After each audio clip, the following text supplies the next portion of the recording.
Okay, so welcome to the Mountain Mamas monthly Zoom meetings. Now these are recorded, so just know if you're throwing stuff out there or whatever, that this is recorded. Mostly because not everybody can make these at the same time. So people work and have children and all that kind of stuff. So totally understand. So you just kind of see these whenever you want. And when we're done filming them, we upload them on the Facebook page, and you can, if you've missed any, then you can go back and look at the ones we've done in the past and watch them and stuff. They're usually about 30 minutes long-ish. So we try and stay in the freeze time zone for Zoom meetings.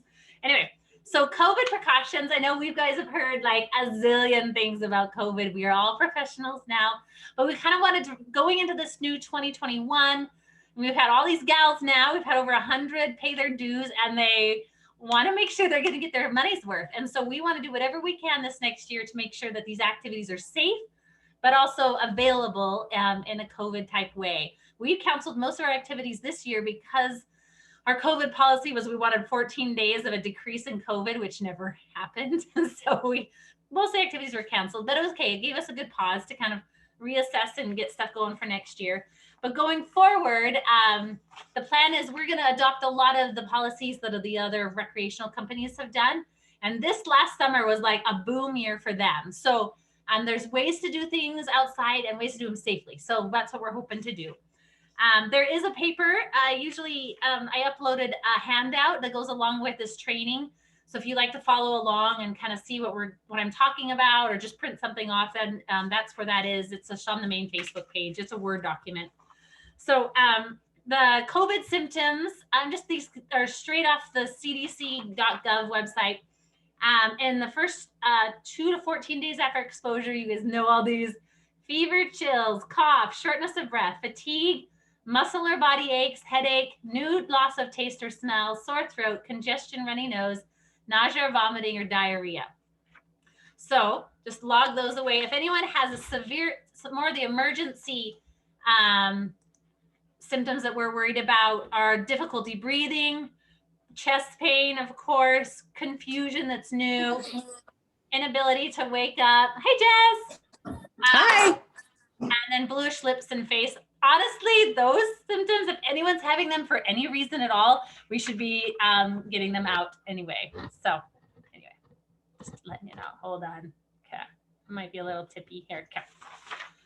So before we do any of our activities next year, what we're going to do is have our guides that day, the morning of the activity. We're going to check their temperature with these awesome Zappo things that you're all super familiar with, I'm sure. And then we're also going to be, so the temperature needs to be less than 100.0. And then we're checking all our guides as well with the pulse oxes. We're just checking heart, oxygen. So your oxygen just needs to be greater than 90%. So that should be normal for most people. And then they also need to answer negative to having any new coughs, shortness of breath, sore throat, muscle aches that are not attributed to any other health conditions. Like I have asthma. I currently have an asthma right now because we had too many animals in our house today.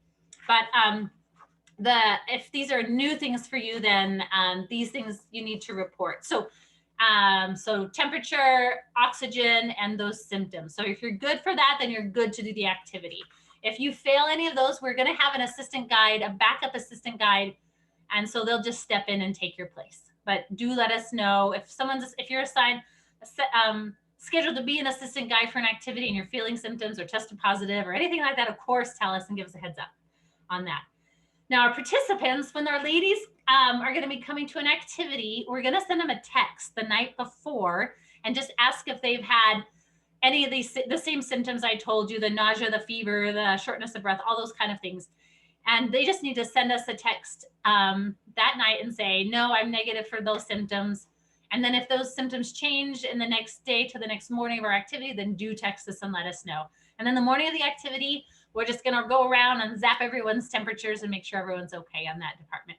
Our first activities, of course, are all going to be winter activities. So I'm pretty sure everyone's going to be okay unless they really do have a fever. But that is good, and we want to keep an eye on that. Now, if someone has COVID symptoms during a trip, now the policy that we're taking this from was from a river guide company who's taking people on like days to weeks long trips. And we're not going to be doing anything like that. I think the longest activity we're doing today is, or this year is going to be a 3-day, 4-day Lake Powell trip. We'd have a 2-day backpacking trip, stuff like that. So most of our activities are going to be day trips. And so if anyone in that group starts having symptoms like that nausea, vomiting, fever, or shortness of breath, and if it's a day trip and a lot, if we're on the Wasatch Front, then we'll just say, just go home, get yourself tested and let us know, kind of a thing. But essentially just go. I think right now, as COVID is our concern right now, with things being so crazy, is when we have activities, we're going to probably be doing a 10-person maximum on our activities and just split them up in smaller groups. And we're also going to have everyone wearing masks during our activities. So right now, that's probably the strictest thing that we're going to be doing, pending any other state, federal guidelines. So anyway, so if any of our gals start having issues, we're going to make sure they're physically if we're on an activity that they can't just go home, we're going to, if we're backpacking or going to be somewhere overnight or anything like that, we're going to say, make sure you keep your mask on, keep your distance from people. If you start having any concerning symptoms like nausea, vomiting, we're going to have one of our guides. Every group is going to have one of the guides is going to be the assigned medic. And so that medic is going to just be the one-on-one person for that person for whatever length of activity, to make sure that they're safe and taken care of. And then they're going to continue to monitor that person, their temperature and oxygen and stuff, until kind of the activity is done, or we can get, if symptoms get worse or anything like that.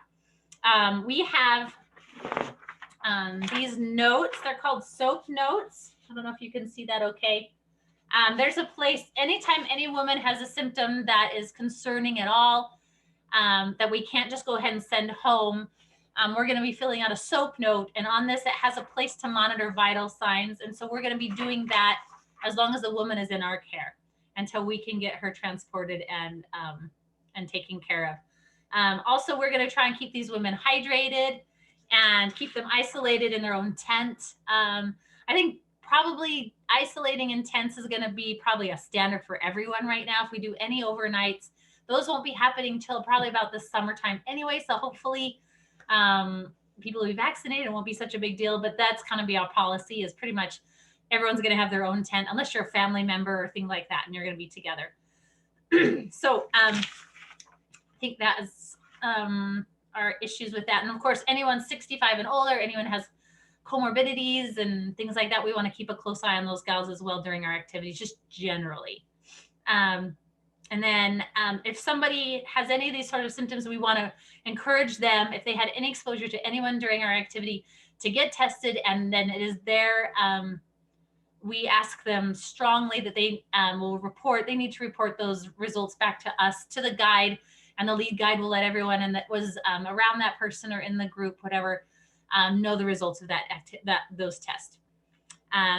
And then anyone who had physical contact with that person who did have symptoms during the activity will just be asked for the rest of the activity to wear a mask, keep social distancing from other people, and we're going to be monitoring their temperature and oxygen twice a day, and also checking in twice a day to our base command. So we got a new cool sat phone, and so we're going to be using that. It can text back and forth, and so no matter where we are, we'll be able to report back to base command if anyone on a current activity needs assistance, or just give them updates on what's going on.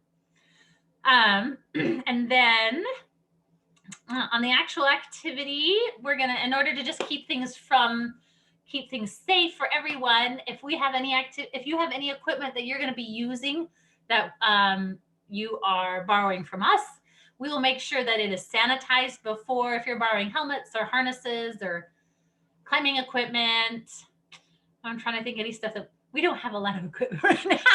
So anyway, those things we'll make sure are clean and sanitized before and after all activities. And then while you're using it in an activity, you want to keep all your equipment for yourself. Like all our women are going to just keep the same harness the whole activity, or the same life jacket, of course.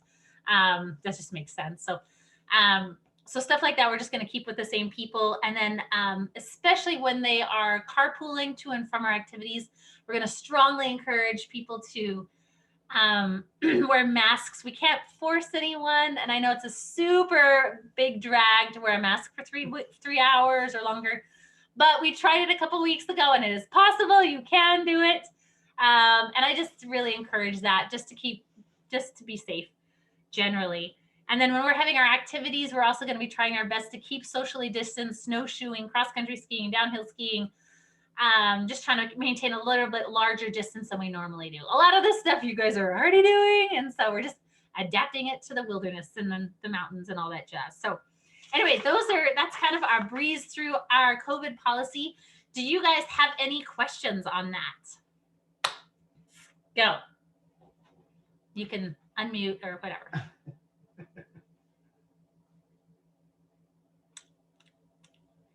Lisa says she's good. Any questions? Anyone? Give me a thumbs up if you are good. Yes? Okay. Erica, I don't know what happened to you. She got sucked into a black hole. Okay. Excellent. Well, you're good? Okay.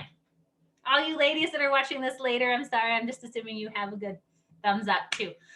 A lot of this is just like, but we just want to get this out there because we want to let you know specifically so that you can tell your loved ones, your partners, your family, whatever, that we are doing stuff to keep you safe with COVID, and we just want to have plans.